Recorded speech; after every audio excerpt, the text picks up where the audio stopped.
Hey David, hey Hans. I just wanted to take a few minutes to go over some of the proteomics data that I've been working on this past week. So what I'm going to go through is the actual data set that I've organized here in this Excel sheet.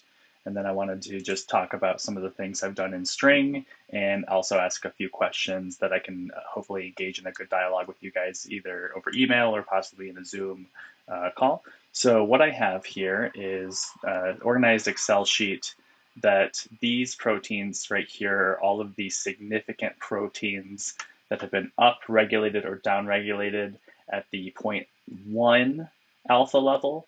We talked previously about how the correction for the false discovery rate yielded 0 significant proteins. You can see these here. These are all the adjusted p-values, which is technically how the literature recommends doing this, just due to high type 1 error. So right here you have the p-values. What I've done in this spreadsheet, and I'm going to send this to you as well, is you can just kind of go through the significant proteins, the baseline to mid and the baseline to end. These are Wilcoxon signed rank tests. And then we have the Kruskal-Wallis test for all 3 time points. So again, not all proteins were present in all 21 samples. So there is some unique protein identifications for these 2-point time point analyses, and then as well as the 3 time point analyses. So these are all in here if you just go back through these. But I'm going to stick in this very first spreadsheet just because it's how I've been organizing it and plugging things into string.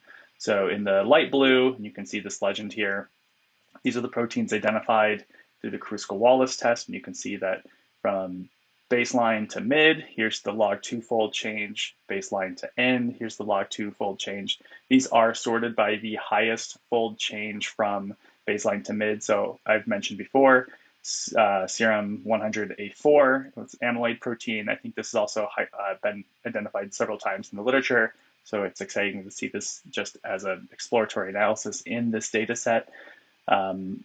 That's the largest fold change protein out of all of the time points, and it actually stayed consistent across both time points. So what I've done is, for an example of my string, I've taken all of the uniprot numbers and say I'm going to look at proteins significantly upregulated from baseline to mid time points. And again, since there are some unique proteins just in that Wilcoxon signed rank test, I've also taken the upregulated proteins from the baseline to mid analysis just to add those.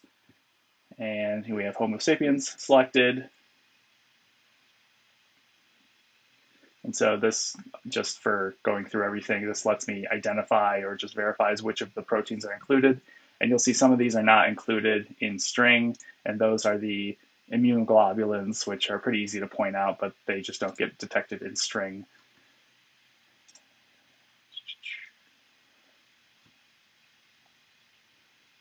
And then what we get is this basic string network.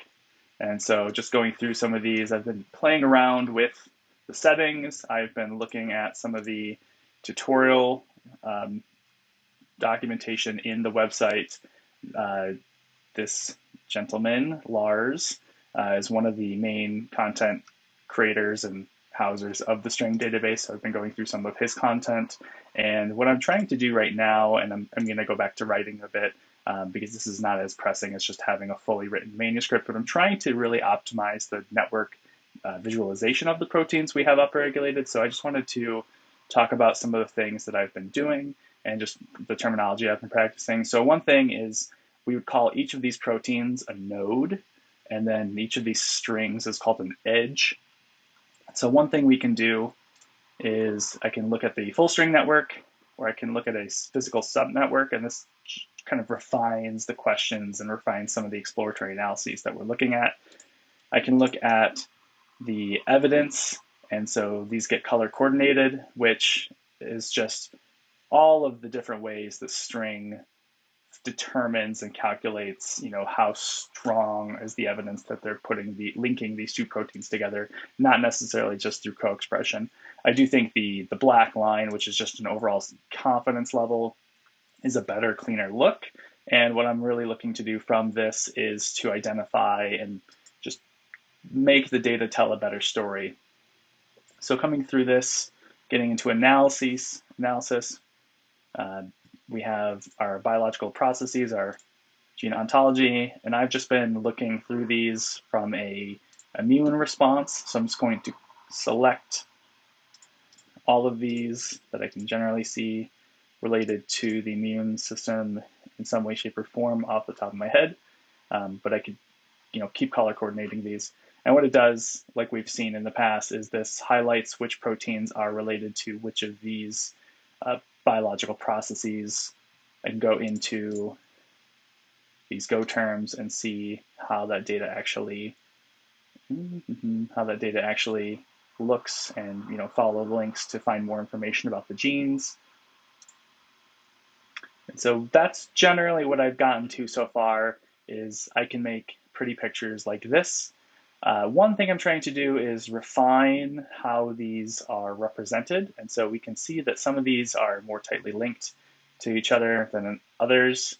Some of these don't have any specific immune system related Go term processes that I've at least selected yet. I'm still kind of going through all of the proteins. I think there are about 35 total proteins significant at the 0.1 level unadjusted p-value. So one thing I've looked into is we can do clusters, and we can do k-means clustering or MCL clustering. I don't necessarily think it matters which one. And what this tries to do is reorganize where the proteins are in relation to one another to better fit a physical action or interaction with each other. And then again, I can do the same thing where we just like alphabetical biological processes, humoral, immune response, inflammatory response, lymphatic, negative regulation of the complement system. And so again, it just realigns how these are depicted in relation to one another. So David, my first question for you is, I've seen, and I'm using your Antarctica paper right here to base how I'm writing this paper for the proteomics manuscript of the overtraining data. And I see that, right here we have 14 proteins that are related to immune or nutrition, and you only have those 14 selected. So I'm wondering if you just went back and removed these from your search term, or if there was some way that you filtered them out on this web page so that you were only showing the proteins that were specifically related to nutrition, or up above, only related to the immune system response. So that's my first question, and I'm trying to work on that. I think it would be a cleaner image, not to say that we don't want to necessarily talk about these or include these, but that's just one idea. Oops, I didn't know I could do that. The second thing I'm looking at doing is I'm going through some of the tutorials in String and talking about, how are these scores computed in terms of like a confidence interval. One thing I can also do is create these halo effects. And this is one way to depict a cluster rather than reorganizing where these proteins are. I think this has already been done, in the way I've written this, but can also apparently just drag these around. So wondering if I should try to do this at some point to add more information. I don't want to have an overload and like to tell a simple but effective story with this data visualization. And then the other idea is simply color coordinating upregulated versus downregulated proteins. This is likely having to take me into either a Python script or into Cytoscape, which we've talked about before as kind of an extension for you to take your string database, plug that into Cytoscape. This is something I think would be great for a finished product, but I'm not too concerned about that at the time. I think it would be a clean image to depict. Just one thought with that is that most of the proteins that I have identified from the way I've described are upregulated. Few of these are downregulated, only at these 2 time points. If I just plugged in the downregulated proteins, String tells me there's not enough to go on here. It's basically just a random smattering of proteins. So second question is, should I just throw everything into String, since this is about 47 proteins altogether, and then I can try to worry about upregulating and downregulating later down the road? Or what I've done currently, and the way I just showed you, is I've just included the upregulated proteins in this general string and in the main discussion that I've been writing about for the results section. So that's a basic overview of what I've done so far in string, and I'm just looking more for clarity on, what ideas might best represent this data so that people who don't have as big of an understanding as I do or you do, and I know that I do not have a huge understanding of string and how these things work other than a basic level. How can I best tell a story with this data visualization? Just some other points. So this was a paper that David had sent me after our previous discussion, I think back in February.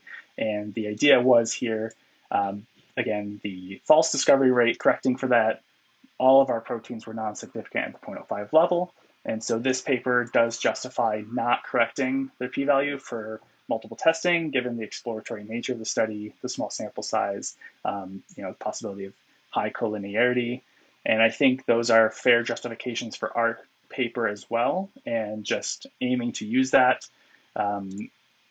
It's not the most rigorous statistical analysis, but it does generate thought and hypotheses for what potential mechanisms of overtraining there are in this somewhat novel study that we can expound on in the discussion section as we discuss these different proteins. And a fair amount of these proteins have been identified either in your work or similar works, again, related to the immune system response, which is kind of what the a priori hypothesis was for this chapter 3 proteomics analysis. So that's what I've got. Just a couple other points to throw out these tabs. Again, here's Lars Juhl Jensen. Been looking at some of his tutorials on string. He's got a good database, but it's all pretty basic overview, and I don't want to spend too much time with this. I'd rather focus more on writing. So I'm hoping that some of these questions can be a little more pointed with you. All right, thanks.